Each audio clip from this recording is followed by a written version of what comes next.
70-ը թողել է աղջկա հետ, արա տուրիստների ընտանիք, արա աղջկա հետ գնացել է Պրագա, աղջիկը ինչ գործ ունի, արա ինչքան կարելի է չարաշահել պետական ռեսուրսներ, Իդեպ Պրագա այցի վերաբերյալ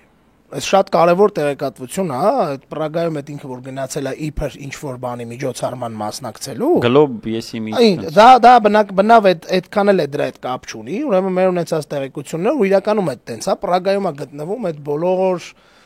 soft power-ների, այդ գործակալական ցանցերի կենտրոնների, օրինակ Միվեցն է այդտեղ շատ լավ աշխատում, բրիտանական ռազմավետքեն Մոսադն է այդտեղ շատ լավ աշխատում։ Պրագան այդ կենտրոնն է, անգամ Ազատություն ռադիոկայանի կենտրոնականը, ինչպես գիտեք, Պրագայում է, ու իրանք կանչել են Պրագա, ինքը չի գնացել, այդ բանը, այդ միջոցառումը ընդհանրապես բան է,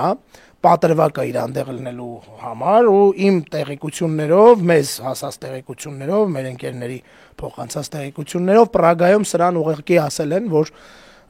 քո հիմնական գործը ռուսների հետ այդտեղ խնդրեմ սարքելը շարունակելն է Չնայած նրան որ ինքը այնտեղ այդ ֆորումի ժամանակ ասել է որ մենք ռուսների հետ հարաբերություններ փչացնելու կարիք չունենք ու միգուցե նաև դա պատասխանն է այդ հատուկ ծառայությունների պահանջին, բայց ամենայն դեպս ես գիտեմ, որ այնտեղ նաև ոչ ֆորմալ հանդիպումներ են շատ եղել ու այս պայդրությամբ իրոք աշխարհը գնում է դեպի այդ ուղղություն, այսինքն հնարավորինս զարգանումը ու պայթյունավտանգ դառնում ու դրա համար հավաքել են դա հիմա Պրագայում։ Այդ հետագայում ունենանք ավելյալ տեղեկություն այդ մասով միանշանակ կհայտնենք